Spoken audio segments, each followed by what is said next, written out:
بسم الله الرحمن الرحيم، والصلاة والسلام على أشرف الأنبياء والمرسلين.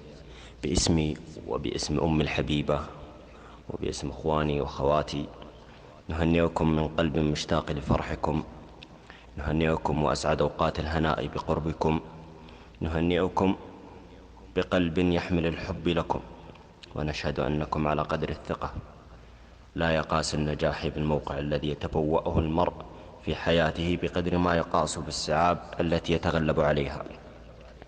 ها هو تاج العلم قد توجتم به، وقد نلتم ما ترجونه من تعب الليالي، تستحقون أروع الهدايا بأغلى الأثمان، فألف مبروك. لا يصل الناس إلى حديقة النجاح دون أن يمروا بمحطات التعب والفشل واليأس، ولكن صاحب الإرادة القوية لا يطيل الوقوف في هذه المحطات. من أعماق قلبي ومن شدة فرحتي بنجاحكم أقدم لكم أجمل عبارات التهنئة، فألف مبروك من صميم قلبي.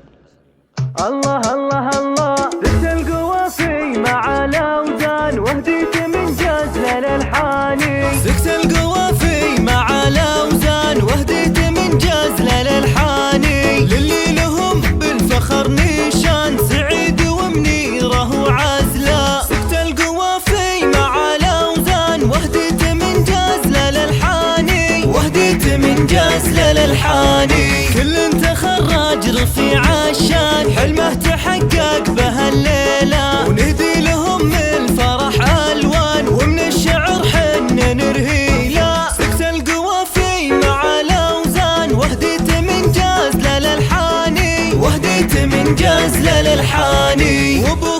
بكم هو يفخر حققت حلمه بتخريجك، وامك لراحتك كم تسهر امك زفت تباشيرك. سكت القوافي مع الأوزان وهديت من جاز للألحاني، وهديت من جاز للألحاني. نسلها للجود على الطالات تاريخهم مشيد بصروح، وهم هل العز ورجاله وبابهم مشروع ومفتوح. سكت القوافي مع الأوزان وهديت من جاز للألحاني، وهديت من جاز للألحاني. على القوافي وصوت التاج نرقص على لحنها الشيلة. مبروك مبروك يا دحيلان تخرجك عيدها الليلة. سكت القوافي مع الأوزان وهديت من جاز للألحاني، وهديت من جاز للألحاني، وهديت من جاز للألحاني.